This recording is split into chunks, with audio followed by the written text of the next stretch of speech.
အဲ့တော့ကျွန်မရှိတစ်ခေါက်မှာပြောခဲ့သူပဲ long song ဆိုတာကသူတို့ရဲ့နာမည်တွေကိုထွက်ရတာဖြစ်တယ်အဲ့တော့ long a sound တော့ကသူ့ရဲ့အတွဲလေးတွေကဘာတန်ထွက်ရတယ်ဆိုတော့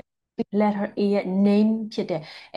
ကိုထွက်ရတယ်အခုဒီမှာကျတော့ letter E ရဲ့ကျမတို့ဒီမှာ long vowel sound E ရဲ့ long vowel sound ဖြစ်တဲ့အတွက်သူ့ရဲ့ name E ဆိုတာကိုတက်ဖြစ်တယ်အဲ့တော့ဒီမှာသူ့ရဲ့အတွဲလေးက E ဆိုပြီးတော့နှလုံးအတူတူတွဲပြီးတော့လာတာဒါလေးကိုကျမတို့က E လို့အတန်ထွက်ရတယ်ကျမတို့က long sound တွေကိုထွက်တဲ့က vowel team တွေမှာသူ့မှာကျမတို့story လေးရှိတယ်ပေါ့အဲ့ဒါဘာလဲဆိုတော့ vowel နှစ်ခုပေါ့နော် vowel နှလုံးပေါ့ပြောရမယ်အတူတူလမ်းလျှောက်လာတဲ့အခါရှိက vowel ကသူကစကားပြောတယ်ပေါ့နော်နောက်က vowel က silent ဖြစ်တယ်ပေါ့အဲ့ဒီပုံစံမျိုးနဲ့သူကသွားတာကျမတို့ရှေ့မှာရှိတဲ့ AI လို့နော် AY လို့မှလည်းဒီလိုပဲသွားတာအနောက်က vowel က silent အရှိက vowel လေးက say is name เนาะသူရဲ့နာမည်ကိုပြောမယ်ပေါ့အဲ့တော့ဒီမှာလည်းအတူတူပဲ e ဆိုပြီး vowel နှလုံးလာတဲ့အခါ the first one is เนาะ the first one is talking and the second is silent အဲ့တော့ so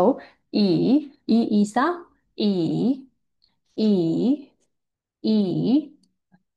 အဲ့တော့ဘာလုပ်မလဲကျမတို့ကထုံးစံအတိုင်းဒါကိုဝုန်းနဲ့ချပြလို့ရှိရင်ရတဲ့ကလေးရှိတယ်မရတဲ့ကလေးရှိတယ်အဲ့တော့စကလုံးတစ်လုံးကတွားပြီးချက်ချင်းချပလိုက်ရင်မရတဲ့ကလေးပါနေမှာဆိုတဲ့အတွက်ဘာလုပ်မလဲဆိုရင်သူ့ကိုကျမတို့က consonant လေးတွေနဲ့တွဲပြီးတော့သုံးလုံးတွဲအရင်မိတ်ဆက်ကြည့်မယ်အဲ့တော့ဒါကကျမတို့ကြီးတဲ့ကလေးတွေအတွက်ဆိုတော့လွယ်ကောင်းလွယ်နေလိမ့်မယ်ငယ်တဲ့ကလေးကကြတော့ဒါသူ့အတွက်ဒါ fun ဖြစ်တာပေါ့နော် b ဆောင်းလေးကဘာတန်ထွက်လဲတသားရေမိမိရေဆိုဟုတ်ပြီနော် ဟုတ်တယ်သူကစကားပြောတယ်သူကဘာပြောလဲသူ့နာမည်လေးကိုပြောတယ်သူကဘာပြောလဲဘာမှမပြောဘူးသူကပါစက်ကလေးကိုပိတ်ထားတယ်ဟုတ်လားဆိုတော့ b e b b e b fee fee he he j g so ဖတ်ပါအောင်ဒါလေးကဘယ်လိုအတန်ဖတ်မလဲကိုရောင်ဖတ်ပြစားမလို့ခလေးကတခါတည်းဖတ်မယ်ဆောင်းလေးက e c ဟုတ်တယ်တခုခုကိုတွေ့တာတခုခုကိုကြည့်နေတာမြင်တာကို see တခုခုကိုကြည့်နေတာကို see I see the birds in the tree I see ဒီထဲမှာတွေ့လား see IR sound လေးတသမီးတင်ခဲ့ပြီးသား IR sound လေးက earth the birds in the tree ဒါလေးကဘာလဲကဲ consonant blend တင်ထားပြီးသားသမီးဆိုရင်ဒါကိုဖတ်တတ်တယ် consonant blend SL လေးပါနေ so so eep sleep ဟုတ်ပြီနော် sleep မမီတို့နေလည်းနေခင်းအိတ်တာညအိပ်ပျော်တာကို sleep sleep we need ဒီမှာဆိုရင် sound နောက်ထပ် sound ပါတဲ့စကားတစ်လုံးပါလာပြီ need we need to sleep to feel good but bees live in a hive eat feed အသားမိမိခြေထောက်ကလေးကိုဘယ်လိုခေါ်လဲကျမမရဲ့ခြေထောက်ကလေးတွေကို feet she has small feet sheep sheep သူတို့လေးကိုရေတို့ကမမေတို့က sheep လို့ခေါ်တယ်တသားရေမိမိရေစသဖြင့်ဒီလိုလေးပြောပြလို့ရတယ် sheep sheep ပြီးလို့ရှိရင်သူတို့ကိုဒီတစ်ခုချင်းစီမိတ်ဆက်တဲ့ပေါ့နော်ဒီ vocab ကလေးတွေနဲ့ပတ်သက်ပြီးဒီစကားလုံးလေးတွေနဲ့ပတ်သက်ပြီးကျမတို့ကဘာလုပ်လဲဆိုလို့ရှိရင်ကလေးတွေကိုအကျယ်ချက်ပြီးဒီဥမာတိုးဆိုလို့ရှိရင်ကလေးက fun ဖြစ်အောင်တိုးနဲ့ပတ်သက်တဲ့အကြောင်းလေးကိုနည်းနည်းလေးစကားစမြည်ပြောပေးတာမျိုးလေးလုပ်လို့ရပါတယ်ကျမကတော့ဒါသင်နည်းကိုပဲ sharing လုပ်ပေးတာဖြစ်တဲ့အတွက်ဒီထဲမှာအဲ့လိုစကားတွေအများကြီးမပြောတော့ဘူးပေါ့နော် sheep that sheep is big နောက်တစ်ခုဖတ်ပါအောင်တသားရေမိမိရေဘာလေးဖြစ်မလဲအတန်လေးဘယ်လိုထပ်မလဲ tree the tree is tall the tree is tall ကြည့်ကြည့်အောင် see so eep sleep b e b eat, beat, eat, sheep, eep, tree, sorry, tree.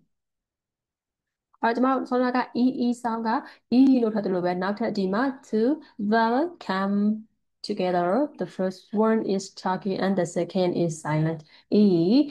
a sound e e ဒါလည်း long vowel sound ထွက်တဲ့အတွက်ပဲ e e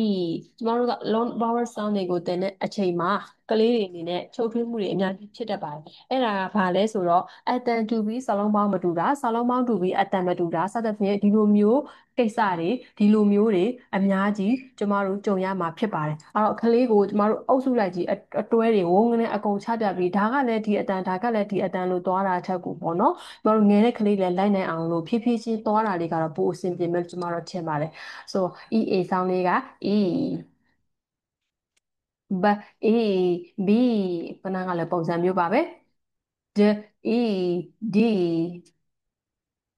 M E me re sp sp dree so clee p he ဒီလောက်ဆိုလို့ရှိရင်ကလေးကတဖြည်းဖြည်းနဲ့ EA ဆောင်းကိုလည်းသူကမှတ်မိလာပြီကြက်မိလာပြီဟုတ်ပြီနော်တခြားအတန်တွေနဲ့တွဲပြီးလဲသူကထွက်တက်လာကဲအဲ့တော့ထွက်ကြည့်ရအောင် E ဘာတန်ထွက်မလဲ C C C အဲ့တော့ခုနက E နဲ့ဒီ EA နဲ့မှာများများဆဆကျမတို့100ရာခိုင်နှုန်းခွဲပြီးတော့မှတ်လို့ရလား E ဆိုတဲ့အတန်ကိုကြာရင်ဘယ် E ကဘယ်နေရာမှာရေးတာလဲဆိုရင်100ရာခိုင်နှုန်းခွဲခြားလို့ရတာမျိုးတော့မရှိပါဘူးဒါပေမဲ့ကလေးတွေကလေ့လာရင်နဲ့ကျမတို့အခုမြန်မာစာတွေလေ့လာတယ်လို့ပါပဲကျမတို့ငယ်တုန်းကလည်းအတန်တူတဲ့အရာတွေရှိတယ်စာလုံးပေါင်းကွဲတာတွေရှိတယ်ပေါ့နော်အဲ့လိုပဲလေ့လာရင်းနဲ့ကြီးလာမှပဲသိမှာပါလောလောဆယ်ကတော့ကျမတို့က EA ကိုမြင်ရင်လည်း E လို့ပဲအတန်ထွက်ရမယ် EE ကိုမြင်ရင်လည်း E လို့ပဲအတန်ထွက်တတ်ရမယ်ဆိုတာကိုခလေးကိုသင်လို့ရတာဖြစ်ပါတယ် The sea is blue eat meat the meat is hot eat read she likes reading ဒီလိုဟာမျိုးတွေအမြင်နဲ့ဆိုရင်ကျမကကလေးတွေကိုဖြည်းဖြည်းချင်းအတန်ဖတ်ခိုင်းမှ the တစ်လုံးပြီးသွားတိုင်းကျမတို့လည်းကလေးကိုသတိပေးပါတယ်။ဘာဖြစ်လို့လဲဆိုတော့ကျမတို့ဒီစကားလုံးတွေကိုပေါ့နော်ဒီကျမတို့ syllable division လုပ်တဲ့ပုံစံတွေအများကြီးရှိပါတယ်။ဒါပေမဲ့တချို့ငယ်လုံးတဲ့ကလေးတွေကြတော့အဲ့ဒီ syllable division နဲ့သွားပြီးရှင်းပြတဲ့အခါမှာအဆင်မပြေတာမျိုးတွေရှိတယ်။အဲ့တော့ကျမကလေးအားလုံးလိုက်နိုင်အောင်လို့ပေါ့နော်အလွယ်ကူဆုံးဖြစ်အောင်လို့ကလေးကိုကျမဘယ်လိုမှတ်ခိုင်းလဲဆိုလို့ရှိရင်ကျမတို့ဒီ verbatim သို့မဟုတ် verse sum တစ်ခါပြီးသွားတိုင်းအတန်တန်ဖြတ်ချဖို့အတွက်ကလေးကိုကျမကအလွယ်နည်းနဲ့သင်ပေးထားပါတယ်။အဲ့ဒါကကျမတို့အရန်ငယ်တဲ့ကလေးတွေလိုက်နိုင်တယ်လို့ကြီးတဲ့ကလေးတွေနဲ့လည်းအများကြီးစဉ်းစားကြမလို့ပေါ့နော် eat read ink အဲ့တော့ reading